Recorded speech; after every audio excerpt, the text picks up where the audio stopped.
मोदी जी ने कितने विश्वविद्यालय बनाए बताइए? बिल्कुल, कितने विश्वविद्यालय बनाए? सर एक आईआईटी से पता नहीं कितने आईआईटी खोल दिए। एक एम्स से अब आप जाके देखो, पटना में ये एक एम्स है, बिहार में पूरे 2 एम्स है। दूसरी बात करी कितनी विश्वविद्यालय बना दी, तो भैया 300 से ज़्यादा मेडिकल कॉलेज खोल दिए, तो उसमें तो शिक्षक लोग पढ़ ही रहे ना। ऐसा तो नहीं हो 300 से ज़्यादा मेडिकल कॉलेज खुला हुआ है, उसमें लोग झाड़ू पोछा करने जा रहे हैं। अगर भाजपा पूर्ण बहुमत से आ गई तो सेम वही जो यूपी में हो रहा है गुंडों के साथ, वही सेम चीज़ आपको बिहार में देखने मिलेगी। जैसे ही बुलडोजर पीला वाला आएगा तेजस्वी यादव के घर पे, तेजस्वी, लालू, तेजू भैया सब कुछ अपना घर मकान छोड़ के भागते नजर आएंगे। इसको चीफ मिनिस्टर की स्पेलिंग नहीं पता है, आज बता रही है कि बिहार उसको चीफ मिनिस्टर बनाना चाहती है, तो ये गलत बातें यहाँ पर करने की आवश्यकता नहीं है।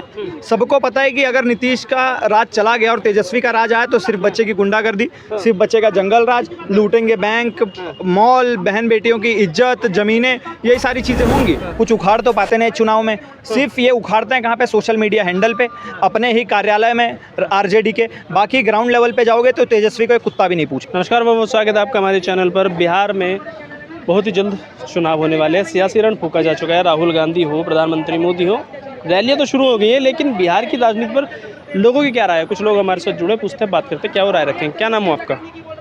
मेरा नाम रेशमा इंडियन है। क्या कहेंगे कि बिहार में चुनाव है, लगातार बात की जा रही है ऑपरेशन सिंदूर की, और ऑपरेशन सिंदूर से विपक्ष कह रहा है कि सियासी फ़ायदा उठाया जाएगा बिहार में, भारतीय जनता पार्टी यही वजह बनेगी कि वो वहाँ चुनाव जीतेंगे। तो कैसे देख रहे हैं सारी चीज़ों को? हमारा मकसद तो एजुकेशन है, बिल्कुल हमारा मकसद है एजुकेशन के, मतलब जैसे कि हमारे मदरसों में एजुकेशन नहीं थी और उर्दू और अरबी था, तो हम हिंदी, इंग्लिश, अरबी, मतलब मैथ, गणित सब कुछ हमारा, यानी साइंस भी पढ़ाना चाहते हैं। लेकिन ये तो कहा जाता है कि मदरसों में बहुत अच्छी तालीमें दी जाती हैं, बहुत पढ़ाया जाता है वहाँ पे, जाती हैं, स्कूल में कन्वर्ट करने की जरूरत है। उसकी वजह ये है कि मतलब हमारा 9 बजे से 2 बजे तक स्कूल ही रहेगा। स्कूल रहेगा क्यों? जिस जगह पर मतलब हमारे यानी कि उर्दू अरबी पढ़ाना चाहते हैं, तो उर्दू अरबी पढ़ने वाले एक तो ये है कि कैमरे से हट जाते हैं, वो सवाल नहीं कर पाते, और जो हमारे देश में जो हमारी बहुत सारी आर्थिक व्यवस्थाएं हैं या मतलब सामाजिक व्यवस्थाएं हैं, बहुत सारी व्यवस्थाएं हैं जिनकी वजह से हमारे बच्चे जो है ना वो कामयाब नहीं हो पाते हैं। ठीक है, तो ये जो सियासी माहौल बिहार में बना हुआ है, ये तो आपने बात कर ली मदरसों की, चलिए मदरसों का भी स्कूल में कन्वर्ट करना चाह रहे हैं, तो ये एक अलग बात हो गया, अलग मुद्दा हो गया। अभी फिलहाल हम बिहार पर बात कर रहे हैं, तो बिहार में कैसा माहौल नजर आएगा? बात ये है कि मतलब जब इंसान कोई काम करेगा या कोई कार्य करेगा तभी जा सकता है। एक तो मीडिया है, तो मीडिया वाले जाएंगे, अब हम मीडिया वाले तो हैं नहीं, ठीक है, हम मीडिया वाले तो हैं नहीं, लेकिन बात ये है कि हम जाते रहते हैं और मतलब अपना काम एजुकेशन पर कर रहे हैं, तो मालूम करते रहते हैं लोगों से।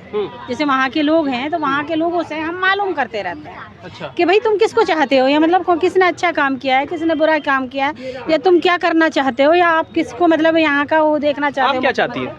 तो उन्होंने कहा, आपको क्या लगता है बिहार में क्या माहौल? तो जैसे मैंने देखा है तो उन्होंने तेजस्वी को बोला है। अब मुझे नहीं मालूम, जैसे मैं देख रही हूँ कि मतलब यहाँ पर अपने दिल्ली में जो बिहार के लोग हैं तो वो तेजस्वी को और मतलब लालू यादव को उल्टा सीधा बोल रहे हैं। अब ये मैं कहना चाहती हूँ कि बिहार की जनता अगर इस तरह से कि तेजस्वी मतलब लालू यादव किसी काम के नहीं है, फिर वो क्यों उसको वोट करना चाहती है? बिल्कुल, मैं आपसे जवाब ले लूँ तो कि माहौल तो तेजस्वी यादव का नजर आ रहा है ना बिहार में। देखो लालू यादव, तेजस्वी यादव, इस बार नीतीश बाबू नजर नहीं आ रहे। देखो मैम की हिपोक्रेसी इन्होंने खुद बता दी। एक तरफ तो ये शिक्षा अभियान चला रही हैं, मदरसों को स्कूलों में कन्वर्ट कर रही हैं, और एक तरफ बता रही हैं कि ऐसा नेता जीतेगा जो खुद 9वीं पास नहीं कर पाया, जिसको चीफ मिनिस्टर की स्पेलिंग नहीं पता है, आज बता रही हैं कि बिहार उसको चीफ मिनिस्टर बनाना चाहती है। तो ये गलत बातें यहाँ पर करने की आवश्यकता नहीं है। सबको पता है कि अगर नीतीश का राज चला गया और तेजस्वी का राज आया तो सिर्फ बच्चे की गुंडागर्दी, सिर्फ बच्चे का जंगल राज, लूटेंगे बैंक, मॉल, बहन बेटियों की इज्जत, जमीन, यही सारी चीज़ें होंगी। और बिहार ने 15-20 साल में मुझे लगता है पिछले 70 साल के मुकाबले काफ़ी अच्छा डेवलपमेंट किया है। बिहार अब मैन्युफैक्चरिंग यूनिट बन रहा है, बिहार में इंफ्रास्ट्रक्चर अच्छा हो रहा है, बिहार में मेट्रो की लाइनें चल रही है, नए नए रेलवे स्टेशन बन रहे हैं। तो बिहार को चाहिए विकास, बिहार को चाहिए नालंदा विश्वविद्यालय का रिवाइव होना, बिहार को चाहिए घर घर मेट्रो आए, बिहार को चाहिए अच्छी सड़कें बने, बिहार को चाहिए कि बिहार से कुछ ऐसे प्रोडक्ट्स बने जो विदेशों में एक्सपोर्ट किए जाएँ। तो उसके लिए भैया नीतीश का और एनडीए का रहना जरूरी जरूरी है। अगर बिहार को शिक्षा चाहिए, बिहार को सुरक्षा चाहिए, तो बिहार को भाजपा चाहिए। लेकिन ये तो बताइए, एक युवा नेता राहुल गांधी कांग्रेस प्रेजेंट कर दी है, अब एक युवा नेता तेजस्वी यादव भी कह रहे युवा को मौका दो। नीतीश बाबू तो भूलने लगे हैं, बिहार विकास की राह पर जा ही नहीं रहा है, पुल वहाँ पर गिर जाते हैं। कन्हैया कुमार कांग्रेस की तरफ से भी रिप्रेजेंट कर रहे हैं, तो माहौल तो कहीं ना कहीं अलग नजर आ रहा होगा ना। देखो सर, एक युवा नेता हमने देखा था इमरान खान, जिसने पाकिस्तान की ऐसी तैसी कर दी। दूसरा युवा नेता हमने देखा था व्लादिमीर जेलेंस्की, जिसने यूक्रेन की ऐसी तैसी कर दी। तीसरा नेता हमने भारत में देखा राहुल गांधी, जिसने कांग्रेस की ऐसी तैसी कर दी। अब हमें चौथा युवा नेता नहीं चाहिए जो बिहार की ऐसी तैसी कर देगा। हमें युवाओं से मतलब नहीं है, हमें चाहिए विश्वास, हमें चाहिए विकास, हमें चाहिए प्रयास। और जहाँ तक मैं देख रहा हूँ भैया, वो एनडीए की सरकार में मिल रहा है। अगर युवा ही चाहिए होगा तो बिहार के पास अच्छा पढ़ा लिखा शिक्षित चिराग पासवान जिंदा है। देखिए, ये तो कह रहे हैं ना कि भाई तेजस्वी यादव इतना कुछ खास कर नहीं पाएंगे, लालू यादव अभी तक चारा घोटाले में फंसे हुए, तो कैसे फिर तेजस्वी यादव का माहौल बन जाएगा इस बार बिहार में? तो ये तो बिहार की जनता से कहो ना। ये तो बिहार की जनता से पूछो कि आखिर तुम तेजस्वी को चाहते क्यों हो? उसने किया है। लेकिन बात ये कहते हैं कि मतलब तेजस्वी ने जो किया है ना इन 17 महीने में, या मतलब 15 महीने में, या जो 13 महीने में, जितने दिन भी मतलब उसने अपनी सरकार चलाई है, वो कह रहे हैं कि बहुत अच्छा काम किया है, बहुत अच्छा काम किया है। अब ये तो वहाँ की सरकार वे जाने, जो वोटर हैं, तो उनको वोटरों को सोचना चाहिए। तो एनडीए की सरकार बना रखी है ना वहाँ पे, जैसे ये भी कह रहे हैं कि एनडीए की सरकार ही चाहिए, जो खुद 9th पास नहीं कर पाया वो क्या बिहार चलाएगा? तो ये जो है ना वहाँ के वोटरों को चाहिए कि हमें किसको देखना है।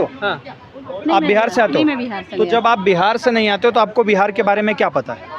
मैंने कहा ना कि मैं एजुकेशन पर काम करती हूँ। तो अच्छा बताइए, बिहार में कितनी विधानसभा सीट है?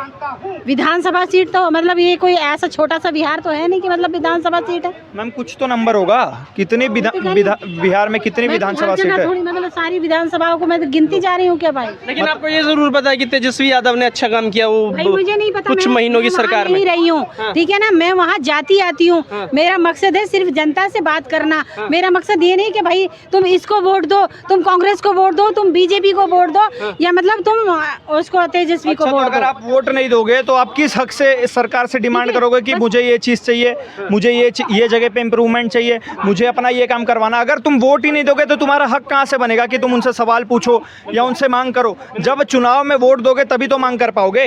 अब जैसे हमने एनडीए को वोट किया तो हम डंके की चोट पे एनडीए से मांग रहे हैं कि भैया बिहार में शिक्षा अच्छी होनी चाहिए, बिहार में स्वास्थ्य व्यवस्था अच्छी होनी चाहिए। मैं ये नहीं बोलूँगा नीतीश ने बहुत अच्छे काम करे हैं, नीतीश के राज में भी बहुत सारे ऐसे गलत सलत काम हुए हैं, बहुत बार पुल बन के टूटे हैं। इसीलिए मैं कहना चाहूँगा अगर बिहार में चाहिए तो कोई अच्छा सा युवा नेता लाओ। और मैं तो कहना चाहूँगा भैया इस बार बीजेपी सोलो लड़े, अकेले पूरे दम पे लड़े। अगर भाजपा पूर्ण बहुमत से आ गई तो सेम वही जो यूपी में हो रहा है गुंडों के साथ, वही सेम चीज़ आपको बिहार में देखने मिलेगी। जैसे ही बुलडोजर पीला वाला आएगा तेजस्वी यादव के घर पे, तेजस्वी, लालू, तेजू भैया सब कुछ अपना घर मकान छोड़ के भागते नजर आएंगे। लेकिन आप कह रहे हैं कि बीजेपी इस बार अकेली लड़े, तो वही नीतीश बाबू हैं जिन्होंने इंडिया अलायंस दिया है। इंडिया अलायंस की देनी नीतीश बाबू की, तो कैसे अलग चली जाएगी बीजेपी उनसे? तो सर नीतीश बाबू ने इंडिया अलायंस दिया तो जिस तरीके से एनडीए से पलटी मारी थी उसी तरीके से इंडी से भी तो पलटी मार ली। तो नीतीश बाबू का पलटी मारने का इतिहास रहा है, लेकिन इस बार उनको पता है कि भैया अगर मैं यहाँ से पलटी मारा तो मैं राजनीति से ही पलटी हो जाऊंगा। इसी वजह से नीतीश बाबू चाहते हुए भी ना चाहते हुए भी इनको एनडीए का साथ देना पड़ेगा, मजबूरी में इनको एनडीए का साथ देना पड़ेगा और ये झक मार के एनडीए का साथ देंगे। और मैं इस बार कहना चाहूँगा भैया बीजेपी को इस मौके का फ़ायदा उठाना चाहिए। आपको अपने झोली से कोई एक अच्छा सा युवा नेता ला के पेश करना चाहिए जिसपे बिहार भरोसा कर सके, जिसपे बिहार विश्वास कर सके। आपको सेम यूपी वाला मॉडल, सेम आसाम वाला मॉडल, सेम उत्तराखंड वाला मॉडल बिहार में लाना चाहिए, तब जाके बिहार का विकास हो पाएगा, वरना बिहार गर्त में ही रहेगा। अच्छा, आप जैसे बिहार आती जाती रही हैं तो क्या नजर आया कि एनडीए सरकार में कोई विकास हुआ है? थोड़ा बहुत नहीं हुआ? मतलब थोड़े बहुत विकास से क्या होता है भाई? अच्छा, पूरी तरह से विकास होना चाहिए ना। विकसित बिहार चाहिए। हाँ, विकसित पूरी बिहार चाहिए, जो नहीं हुआ। बिल्कुल। हाँ। वहाँ पर भी तो मतलब पूरी चीज़ें होनी चाहिए। वहाँ पे विद्यालय होने चाहिए, वहाँ पे हॉस्पिटल होने चाहिए, वहाँ पे जो है मतलब हर चीज़ वहाँ पर होनी चाहिए, जो कि नहीं है। बिल्कुल, देखिए कह रहे हैं ना विकास तो वही नहीं है एनडीए की सरकार में, तो कैसे? लालू यादव ने जितना घोटाला किया है ना, चाहे वो चारा घोटाला हो जाए, चाहे वो लैंड फॉर जॉब स्कैम हो जाए, चाहे वो रेलवे घोटाला हो जाए, उन्होंने बिहार को इतना गर्त में डाल दिया है कि 70 साल भी कम पड़ गए। और नीतीश को और पूरे बीजेपी को 10-15 साल और मेहनत करनी पड़ेगी, तब जाके बिहार थोड़े लेवल पे आ पाएगा। बिहार को उभारना कोई आसान काम नहीं। लालू यादव ने बिहार को नर्क बना के छोड़ा था, और वो नर्क से स्वर्ग बनाने में समय लगता है। कैंसर का इलाज होने में टाइम लगता है, कीमोथेरेपी देनी पड़ती है, ऑपरेशन करना पड़ता है, ट्यूमर को निकालना पड़ता है, तब जाके थोड़ा उनको केयर होने के लिए टाइम लगता है, रिकवर होना पड़ता है, तब जाके एक इंसान ठीक हो पाता है। वही सेम स्थिति बिहार की भी है। कैंसर को ठीक करने के लिए टाइम लगता है, तो बिहार को भी ठीक करने के लिए टाइम लगेगा। जातिवाद से बाहर आओ। जब तक बिहार में जातिवाद है, तब तक बिहार का विकास कोई भी मंत्री आ जाए, कोई भी नेता आ जाए, नहीं कर सकता।